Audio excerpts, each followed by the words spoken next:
encouraging, educating, and empowering you into action. This is Warriors Talk with your host, Lady ReShell. Hello, hello. Welcome to Warriors Talk with author and founder Lady ReShell, where we move away from awareness towards action. It's Health and Wellness Monday, and our topic for today is Breaking the Silence, Understanding PCOS. We are live on Intellectual Radio. We just heard from the Drive FI with Roman. Keep it locked right here on Intellectual Radio and allow us to feed your brain. On the last episode of Warriors Talk, breast cancer advocate author Marquita Bass discussed her new book, Orange is the New Pink. You can head over to YouTube and type in Intellectual Radio and stay connected for any episodes you may have missed. The quote of the day is, PCOS does not define you. It's simply a part of your story, not the entire story. We are so grateful for our sponsor. We have Pastor Michael Richardson with the Emanuel Church of God in Christ, who has a special message for us. Greetings, I am Pastor Michael Richardson. And I am First Lady Anastasia Richardson from the Emanuel Church of God in Christ. We're located at 3058 West Van Buren in Chicago, Illinois. We are building upon a solid foundation. And we're inviting you to join us every Sunday morning on Facebook Live at Emanuel COGIC at 10:15 Central Standard Time. And you can also view our videos on our YouTube channel at Emanuel COGIC-MR. Once again, this is Pastor Michael Richardson and First Lady Anastasia Richardson. And we're from the Emanuel Church of God in Christ. We are building upon a solid foundation. If you are tuned in on any form of social media, like the show, share the show, and invite someone else in on the show that you feel may benefit from this valuable information. Our special guest today, who is no stranger to Warriors Talk, is our healthy solution expert with over 20 years experience as a family physician, and she is impacting lives every single day. Dr. Michelle Meeks. What's up, Doc? Hello. How are you doing today? Good. How are you? I'm good. Happy Monday. It was like a summer day today. I know. Oh, beautiful. And it's funny because I just got outside like less than 5 minutes ago. I'm like, oh my goodness, I missed this. I know. Especially for October. Yeah, we'll enjoy every minute because we know what's going to come. It's not going to be pretty. Yes, absolutely. I just want to say thank you so much, Dr. Michelle, for speaking at the gala. Your health and wellness speech was on point, letting everybody know that they can start a new beginning before and after a cancer diagnosis. So thank you so much. I appreciate it. Oh, you are so welcome. It was really my pleasure to just be there. And thank you for inviting me and just to be in the presence of the survivors who are battling and, thriving. It was awesome. I really enjoyed it. Yeah, so we had a total of 96 guests at the Survivor Celebration. I gave away 21 swag bags and awards to survivors. We also crowned a Survivor of the Year who was Paula Kelly. And then we gave away $1,000 to our warrior in battle, Vivica Gibson Williams. So it was definitely a success. I had put on Facebook that I was trying to raise $2,500 and I exceeded that. So everybody just came through and I'm just so grateful. Just allowing us to have an amazing event. So I'm glad you got to witness that. Yes. And kudos to you, right? Turning your struggles into strength and triumph and sharing your gift with others. So we appreciate you as well. Yes, thank you. For me, it's about the celebration because there's so much negative that comes with a cancer diagnosis. So if you can have one day where you can celebrate and you can have something to take away with it and just, put it in your mind and replay it, like that's an awesome, it's an awesome thing to have. So yeah, mission accomplished. So I'm excited. Yay, good. Well, we have an amazing topic today. This particular topic, I feel like it doesn't get enough coverage at all. Like I really have not heard about this topic until I want to say last year. So our topic is breaking the silence, understanding PCOS. And I know a lot of people are like, wait, what's going on? What is that? Right, right. You're right on a lot of levels because we're not really talking about it, right? Polycystic ovarian syndrome.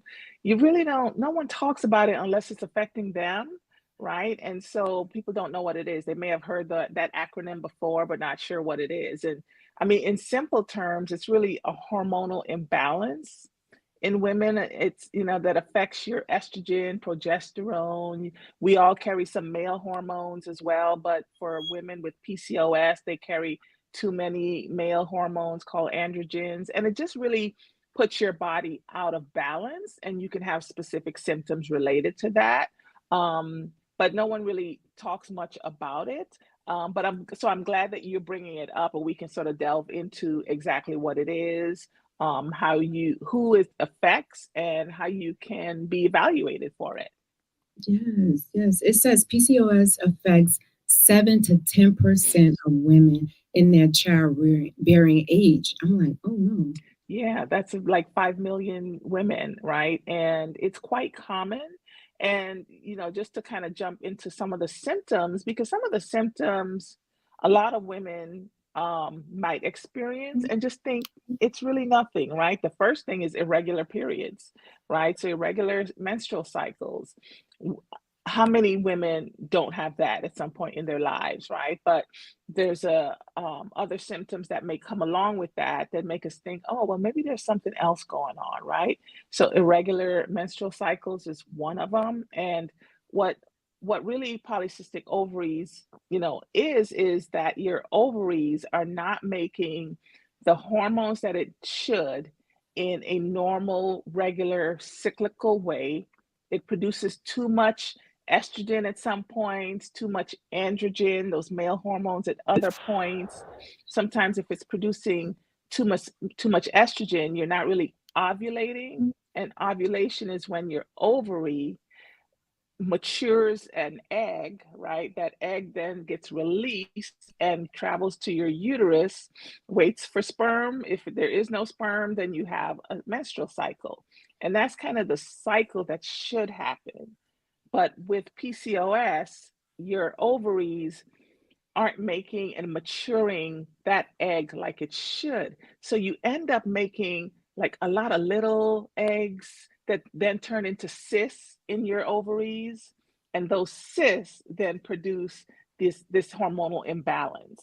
And so that's a simpler way to think about it, is that your ovaries and your system is not producing the right balance of those hormones, which produces a lot of symptoms.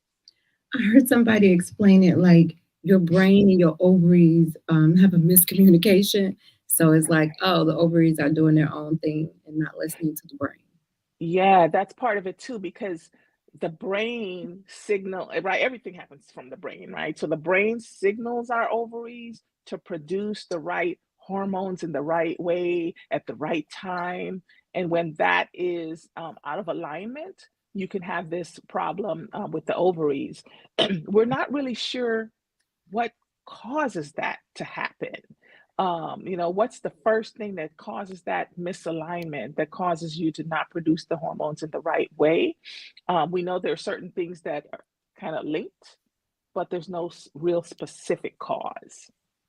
So I'm just doing research for the show. I heard one doctor say that sometimes it starts with the mother and what she is doing um, during that pregnancy. What she's eating, is she having movement, and it passes down to that egg, and then it may not develop right away, but then eventually it will develop to where that person will get some of those things passed down. Yeah, yeah, that's a good point because we know there's some genetic components, like if the mother and the sister had PCOS, that the child could have that. So we think there may be some genetic component, and is that related to some environmental things too, right? What we eat, what we're drinking, if mom is obese, and mom has hormonal imbalance. So there's not a clear-cut picture, but we certainly think that there's some genetic and maybe environmental factors to it. And then we see it when the child, even as young as 11 or 12, right, supposed to have a period, a menstrual cycle, or having some other complaints, then we go looking for it. Okay, so you're more likely, so the people who are at risk are the ones who have a family member, mother, sister who has already have or been diagnosed with PCOS, and more than Yes. likely you may be. So the same thing we say when it comes to cancer, if you have that information, talk to your doctor about it ahead of time so they can kind of, look for things, or in advance, they can do some things that will help you maybe ease into the syndrome, because they say it's not a disease, but it's a syndrome. Yeah, right. Because, and you can't ever really get rid of it. It's not a cure, but certainly good treatments and such. And you've got here too, right? So being insulin resistant or obese can increase your likelihood of getting PCOS. Just starting with the obesity, we know that when you're obese, that it definitely affects your estrogen levels. You can have too much estrogen, and then that just throws your whole cycle, your whole balance off, which can increase the risk of those cysts and the ovarian imbalance. So for sure, something to consider. And we always talk about diet and exercise on your show, and the importance of that too. And then if you're insulin resistant, right? So that means you have insulin in your body, which allows your body to use up sugar and glucose for energy and all of that. But the insulin in your body is resistant to doing what it's supposed to do. It's not working well. It's just not working well, which then makes your body actually produce more insulin because it's thinking you don't have enough. So let me make more insulin. And that producing more insulin, because you're insulin resistant, also can lead to that hormonal imbalance in your system. So I know they mentioned the type 2 diabetes, or it can lead to type 2 diabetes. So I just wonder, because my daughter is diagnosed with type 1 diabetes. So, Right. And I did a little research on that because I knew that your daughter had type 1. And what I was finding is that 1 in 4 patients with type 1 can also have PCOS.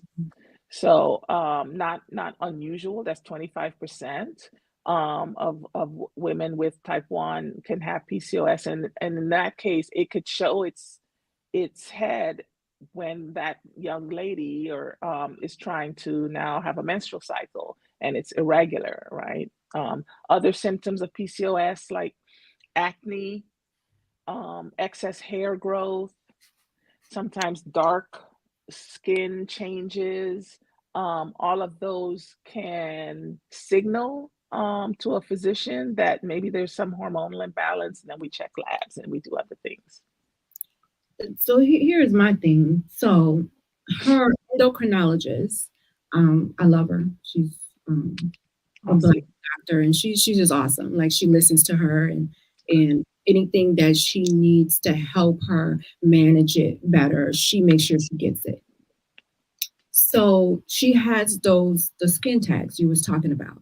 And so the endocrinologist it wasn't like a big concern for her. She just gave her a referral for the dermatologist and just get it looked at. So we went to 3 or 4 dermatologists, and they biopsied the stuff, and it just came back as some form of eczema. And I'm just wondering why it wasn't linked to that. I'm thinking it's linked to PCOS. Yeah. But I mean, we think eczema is a different cause than the PCOS, which we call acanthosis nigricans. We like these big words, right? So darkening of usually the flexor parts of your body. So like your neck, your elbows, your armpits, you'll get these darkening spots or skin tags, which is a different cause than eczema, which we think of as more inflammatory, maybe related to allergy or a contact, something you're putting on your skin. But we should think about, that too when we see, because eczema can be confusing because it also occurs in the elbows and armpits and neck. So yeah. So they did the biopsy, nothing came of it, right? So they said it was eczema, gave her the cream and everything. And the cream works for a little bit, then it doesn't. So then the doctor said, okay, well, maybe you need to see an allergist. So we went to the allergist. Oh my goodness. When I happened? said she was allergic to everything, like Really? from grass to, it was everything on that list. Cats, dogs. I was just like, what? And so the doctor just really told her, just make, because we have a dog at home, make sure whenever you're touching the dog, you're washing your hands right after. Like, make sure you're vacuuming, because you know they leave behind the residue of hair and stuff. Like, it was, when I saw it, I'm just like, how is she supposed to live? And she's allergic to all of this stuff. Right. Yeah, we see that sometimes, right? Where the person is allergic to all the outdoor and indoor allergens. And so it's difficult to control those symptoms, but we've got hydrocortisone treatments, different strengths. We've also got simple over-the-counter things like your Zyrtec and your allergic medications, which decrease the response to the allergens. Of course, the first thing is to try to avoid the allergen, but how often can you do that when it's all around you, right? So making sure that, as the allergist sounds like they did a great job, make sure she avoids it, shower every night to get all allergens off of you, especially since you have a dog. They do have hypoallergenic type dogs for the future. If she wants to get a dog, there are some dogs that people tend to not be allergic to. Yeah, that's unfortunate. Poor thing. I know they gave her, the allergist gave her a natural thing that she could do. It sounds weird, but you can take a bleach bath and it kind of like relieves it, you know. I've heard that too. Yeah. Yeah. So she did tell her, you know, that's one thing that you can do, and it will relieve it. So I was happy that they were able to give her something natural that she could do for it. But yeah, so I was just wondering, was that linked to the PCOS? But I'm thinking, yeah, we don't think it is, but there is some thought that there is some inflammatory component to PCOS. And so when you think PCOS, when you think allergies, it's all sort of inflammatory, right? There's also some component of diabetes that's inflammatory. So it's one of those things that you end up saying, well, they all may be a little bit linked because they all have an inflammation component to them, right? Um, and that's an unfortunate part to it, but at least we've got good treatments and good options for that. Again, none of what you're saying is necessarily curable, but we do have good treatment options. So I mean, they said we know that there's not a cure for it, but right. There are some things that you can do to live with it and manage it. One of the things that I also came across was having high glucose can lead to PCOS. Right, because that high glucose means that the insulin is trying to work even more, and there's a component of insulin resistance that comes with diabetes, right? It sort of goes both ways. Having diabetes might increase your risk of PCOS, and having PCOS means you're insulin resistant, which then leads to increased sugars. And so one of the treatment options, you talk about natural options that we talk about that can help to manage PCOS symptoms, and especially that glucose and your weight, is exercise and diet. And so that is really a main focus of treatment because obesity is a factor. Not all PCOS patients are obese, but if you are, we want to make sure that you're exercising, which naturally lowers your sugar because it allows your insulin to work a little bit better. One of the things that my daughter asked me to ask Dr. Michelle was, why is it when someone is diagnosed with PCOS, the doctors go straight to meds versus what you just said with the diet and exercise? Yeah, because it sort of depends on what your symptoms are, right? If we know that diet and exercise is always a component of that treatment plan. But if someone has severe acne, or they're having lots of hair symptoms, or their sugar is really out of control, we might offer those sort of medical treatments first, but because we want to give you some relief, whereas maybe the exercise and diet may take a little bit longer to get your symptoms under control. So I'm always a proponent of both, depending on how bad your symptoms are. If you're willing to sort of wait, right, and there's nothing that is really bothering you so much, we can do those things. But there's definitely a place for medications, especially, which we haven't really talked about, the infertility piece, right, and controlling your having regular menstrual cycles. You can imagine for a teenage girl who might be in school, right? She wants to know when she's going to have a cycle so she can prepare and all those things. So there is a place for things like birth control pills and medications for those type of symptoms to make living with PCOS a little bit easier. Exactly. I know when she was diagnosed, we were doing her annual physical, and I guess, doctor you all asked about the period, and she hadn't had a period for at least 12 months. And the doctor's like, wait, what? How old was she? She was, I want to say 16, because she's 18 now. So she was 16. And so then the doctor, pulled her to the side in a different room, was just asking her questions. I guess mainly want to see, like, are you having sex? What's going on? Right. So, right. And then, so she came back and she said, she was thinking about doing an exam, but she said she's a virgin, so I'm not going to do that exam. So, and then they didn't mention an ultrasound. I don't know if she just went off of the missed periods, and maybe because she has had the high blood glucose before. I think she's at right now, she's at, her A1C is at an 8, which it was higher than that. So it's she has managed to bring it down at least to that right now. That was her last appointment less than 3 months ago. So I feel like maybe those two components, because I know you have to have at least 2 out of, the ones that they're looking for that's on the list. So, and then I'm just like, how are you going to diagnose my baby without doing anything to her? You know what I'm saying? Like, did they draw blood work to check some of the hormone levels? I don't remember them drawing blood that day, unless she already had the blood and maybe went back and maybe looked at it, or maybe came in with that in mind, from previous blood draw, because they would get it every year too. And by her being a diabetic, she gets it done often. Right. Yeah, there are different for PCOS, we could check hormone levels, your FSH, LH, progesterone. There's specific hormone levels that can be checked along with your insulin and glucose as well, that can give us an idea. And then we do a good physical exam, right? Do you have what we call hirsutism, which is hair growth where there shouldn't be hair growth, right? Extra fuzz, things like that. At her age, she may not have had that.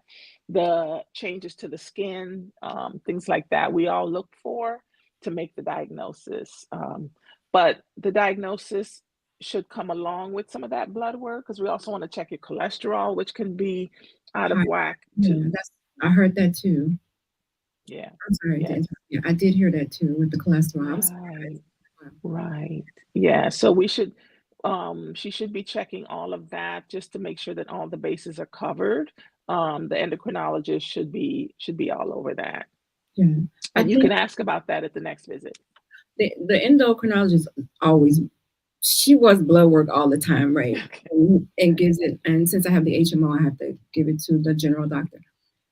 So they haven't said anything like alarming whenever they did the blood work. So, but I'm thinking when I listened and was doing the research, and they were concerned about her thyroids, and that's one of the things too with PCOS is you may have thyroid issues, and so the only thing thyroid issues can have a lot of the same kind of symptoms that PCOS can, because it's all hormonal. Yes. So yeah. Yes.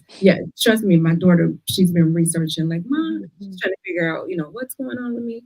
And so the doctor, the only thing that she offered she said the only thing that I would offer is the pill that she gave her to make her cycle come down.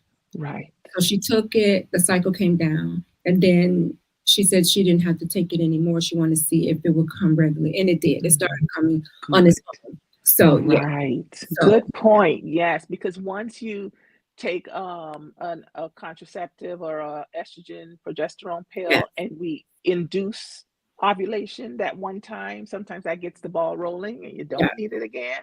right. And things fluctuate. So it's good that she knows now and she knows what things to look for. So if things should change in the future, she knows she has options. Yes. It's a lot. I mean, for a 16-year-old to hear that and to hear that, oh, I may have infertility issues moving forward. Her whole thing is, okay, what can I do diet wise to, maybe ease some of these symptoms or help, so that she may not encounter those things in the future. So Yeah, and good for her for thinking like that. She's got a good role model. So I would say, right, we talk about the anti-inflammatory type diet for one thing. She should make sure that she's eating plant-based things with color. We talk about your anti-inflammatory foods as the things that have color, your fruits, your vegetables. That is really important. And then making sure that she keeps her weight at a healthy weight to keep her hormones in balance. So a body mass index of 24 or less, and her doctor can, based on her height and weight, tell her where she should be for that. And so for her, those are the most important things because she's 18 and good that she knows this now so she can go forward with those healthy lifestyle. So, as far as the lifestyle changes to help them manage, you mentioned exercise, you mentioned diet. What about like emotional, psychological? Yeah, I was This, gonna say, yeah. De-stress. Try not to worry, right? Get in your zen. Take yoga because we also know that stress affects not only your reproductive hormones, it affects your cortisol levels and your other hormones and thyroid and all of those things. And so I would definitely encourage her to. We talk about exercising outdoors when you can, taking a yoga class, meditating, right? When you're starting to feel stress, I do that a lot. I'll take a deep breath in and out 10 times, and that really sort of clears my head. And so things like that are important for her to start to make a habit. yes. If you are tuned in to Warriors Talk right here on Intellectual Radio, I'm speaking with Dr. Michelle Meeks, and we're talking about breaking the silence, understanding PCOS. And I'm sure that somebody, each of us, knows someone who has it, and they just haven't said anything about it, or they may not even know that they have it, Dr. Michelle. Yes, yes, because again, it's not something we talk about and it's something we just think is just that's just how my body is, not knowing that you have treatment options and that we should find out, what's going on. We always talk on your show about making sure you're getting your annual checkup, right? Because it's that at those visits that we ask those questions. Oh, how are your cycles? Are you gaining weight? Do you have any rashes? All these things we ask for that seem like innocuous and we're just asking questions, but in our brains we're thinking, oh, well, these things go together. Let me go down this road and ask you some more questions. Let's check some blood work. Let's see what might be causing that. So, would that be your advice to give someone who may suspect that they have PCOS now that they're hearing this show? Yes, I would definitely, if you are thinking that you could have PCOS, maybe you've been having irregular periods, for years. Maybe you have excess acne. Maybe you think, oh, I'm just a little overweight. But to a provider, we see one, two, three things. We're like, oh, well, maybe we need to check, and maybe there's a reason that this is what's going on. So I would always say start with seeing your doctor first. Go with some questions like you're hearing us talk today, right? Go with some questions and some thoughts about what you think it could be, because sometimes providers aren't thinking PCOS first, right? We might not be thinking that. We might be thinking if you have irregular periods or heavy periods, that maybe you have fibroids. We've talked about that before on your show. But there's lots of other things that could be going on, but we need to see you first in order to diagnose that. What about PCOS and menopause? Yeah, so we usually by the time you're menopause, right, those hormones are declining, right, as you get closer to menopause. We usually will see people coming in with PCOS symptoms, usually in the teens and even 20s, 30s, 40s, right? Depending on what's going on, you can develop it at any time of your life. Sometimes by the time you get to menopause, some of those symptoms are getting a little bit better, hopefully. Hopefully. So we talked about some of the PCOS symptoms. You mentioned acne, abnormal hair growth, darkening of the skin, and like the creases of your arms, under your arms, irregular periods, weight gain. So if anybody is experiencing any of these symptoms, I would say write them down, because sometimes when we go to the doctor, we forget and we leave there and we be like, ooh, I meant to say this.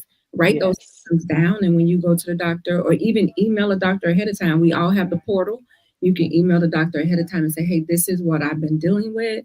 And so the doctor can ahead of time, go through, process of elimination to determine what it could be. Yes. I wouldn't just sit on it, because like you said, not having a regular period, that would alarm me, like, ooh, either I'm pregnant or like something's wrong. Right. Something's wrong. So right. And it's really about your quality of life, right? And then two, if you're in the reproductive age and you may be thinking about planning a family at some point, you want to know what's going on so that we can plan, right? For patients with PCOS who are not planning to have a child, we can put you on birth control pills or talk about other options. If you're trying to have a child, because you can have children when you have PCOS, right? We can do other things. We can either, on the one end of the spectrum is send you to an infertility specialist and, go down that road of taking medications to induce ovulation so that you can have a cycle. Or it's, just measuring and making sure that you are ovulating at all, because sometimes you're ovulating just very irregularly. And if you can know when you are, you can plan activity around that time. So having PCOS does not mean that you won't ever have kids for some women. Absolutely. You can still get pregnant with the help of some medications to induce ovulation and other things. And, fertility and infertility has been in the news a lot lately, but we have great treatment options to assist with fertility, from in vitro fertilization to medications to help induce ovulation so you can have children. You know what I heard, Dr. Michelle? They said that with the treatment, sometimes it results in multiple births. Yes, I was going to mention that, right? Because what it does is it stimulates the ovaries to produce those eggs and to produce mature eggs, right? It's really, and that's where you get the risk of multiple births. And so when someone goes to an infertility specialist, they always will ask, and it's probably in their paperwork, that you would be okay with a multiple birth, because they're not really they're going to make you carry that multiple birth for the most part. And so you've got to say, I'm going to be okay with that, whether it's 1, 2, or 5. Wow. Well, I guess it would be great for someone who probably thought they couldn't. And then all of a sudden, especially if you could just go through it one time and get them all out the way, like that would be just great. Wow. Yeah, and for the most part, it's usually twins. If it's going to be multiple, it's very unlikely to have 8 babies, right, which we've heard of, but that would still quite rare. Yeah, that would be special, especially for someone who thought they couldn't, and everything that you go through to have them. And you could just knock 2 out in one birth. Okay, let's go. Right. Let's go. Right. Now, I also heard that the keto diet, I don't know, they have some proof behind it, because the doctor that was talking said he did an experiment on his patients and he put them on a keto diet. And these are women that have been trying to get pregnant for a while. Mm. Put them on the keto diet. They came back, and I think he said like 3 or 4 of them were pregnant when they came back.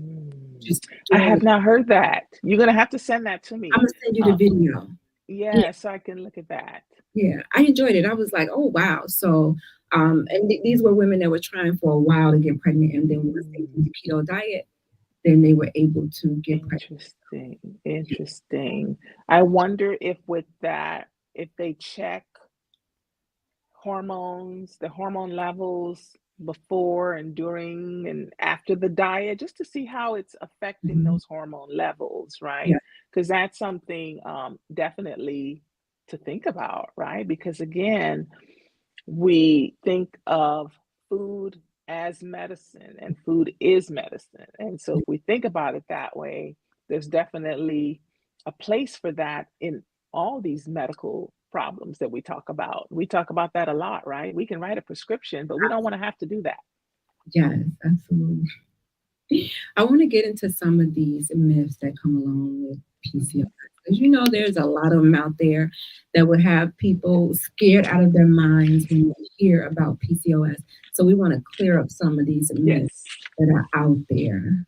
The first one that I have is you did something to cause this. This is your absolutely not. It is not your fault, right? Because we know that it just comes on. We don't know what the cause is. We think there's some genetic factors, maybe some environmental factors, but we don't know for sure. So, unfortunately, 25% of women can get PCOS, and we just don't know that. Mhm. So, ladies, you didn't do anything to cause that. No, Myth number 2, if you lose weight, you can get rid of PCOS. right. So, we said there's no cure for PCOS, but we know that having a BMI, a body mass index, and a good normal weight can help control the symptoms of PCOS, but no definitive cure, but lots of good treatments. Yeah. And it's a good thing to lose weight anyway, especially if you are not in your right weight class for That's right. health That's benefits. right. Number 3, PCOS is a rare condition. No, I think I said 25% of women, but that's 25% of type 1 diabetics. But 5 to 10% of women overall can have PCOS. And so it's quite common. It's not very rare. It's just that people aren't really talking much about it, except with maybe their doctor, right? If they do that. So don't be ashamed. But if you're having certain symptoms, go and get them checked out. I was going to say that maybe some people may feel like, I don't know, it's a shame that comes along with it, especially when it deals with infertility. You just Right. like, Right. Why me? Why can't I get pregnant when all my friends can? Yeah. and then if you're dating, like, should I tell this to this person or wait until they become a husband, then tell them like they may want to plan a family and have to disclose this information? That's a lot.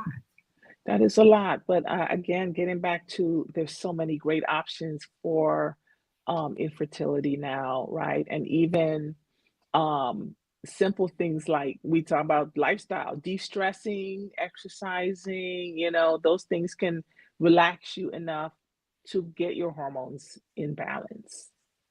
Yeah. All right. Number 4, myths about PCOS. You can't get pregnant if you have PCOS. I think we covered Right. Definite myth, because we know that, with PCOS, a couple of things. You're not ovulating regularly, right? So, but you can ovulate once in a while. So don't think just because you have PCOS, you should have unprotected sex, because you might ovulate 1 month and you could get pregnant. And then we know even if that's not happening, that there are medications to help induce ovulation, like with your daughter, right? You give that medication once, it sort of kicks things off, and then hopefully she won't have any trouble in the future. But if she does, there are options. There are options. Love it. Number 4, PCOS only affects overweight women. Definitely not true, right? Being overweight increases the risk of PCOS, because when you're overweight, it already puts some stress on the hormonal balance. but anyone can get PCOS. Mhm. There you have it, you guys. Dr. Michelle, can you give some information for anyone who may be maybe just diagnosed with PCOS and they're trying to figure out how they're going to manage this type of lifestyle? Yeah, thank you, Lady ReShell. So the first thing is take a deep breath, don't panic, right? Because this is a very manageable condition. We have great medical treatments and education to help get you through it. Even though there's not a cure, there's great treatment options from simply lifestyle changes, eating better, exercising, de-stressing your life. Those things can help you manage your symptoms. And then if you're having some of those symptoms that we talked about, talk to your doctor because we can manage those as well with certain medications. We always talk about don't suffer in silence. Denial never cured anything. So definitely have those conversations with your provider. If you are trying to get pregnant, know that there's great options available for you with infertility treatments. Certainly speak with your doctor about that as well. And if you're not trying to get pregnant, we can have the option and discussion about oral contraceptive treatments to help regulate your hormones. Thank you so much, Dr. Michelle, for that. Can you let everybody know how to stay connected with you? Yes, they can find me on Facebook at Dr. Michelle. That's my Facebook handle, or Dr. Michelle's Healthy Life Solutions. They can also tag me with your show, and they can reach me there. I am available for any talks with churches, schools, anything like that. I love to educate our community about different medical topics. Awesome. Thank you so much, Dr. Michelle. I appreciate you. And congratulations on your award on Saturday. Thank you. Thank you so much. It is a pleasure to service the community. You're welcome. You guys don't go anywhere. Stay right here on Intellectual Radio. Coming up next is Pillow Talk with God. And I just want to highlight my sponsor, Gloria Dotson with Mary Kay. She's catering to all of your beauty needs from head to toe. You can go to her website, marykay.com/GDOTSON. Please make sure you tell her that Warriors Talk sent you. And Warriors Talk is always looking for individuals to share their story. Testimonial Monday, where you can educate and empower individuals with your cancer journey or your survival story. Just inbox me. I'm ready. You guys join me next Monday right here on Intellectual Radio. As always, Warriors Talk is changing lives one warrior at a time. And my people have left. Hello. Here she comes. I'm going to give y'all some words of wisdom while she is on her way in here. You never know how strong you are until being strong is your only choice. And I guarantee you with a diagnosis of PCOS, it will bring out whatever strong characteristics you have with any diagnosis.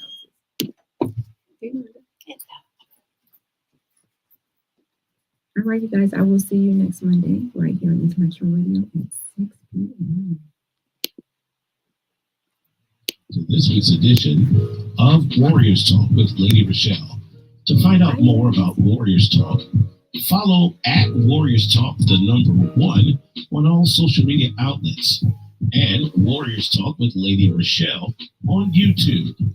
Please join us next week and every Monday evening at 6 p.m. Central Standard Time on intellectualradio.com for Warriors Talk with Lady ReShell, where we encourage, educate, and empower you into action.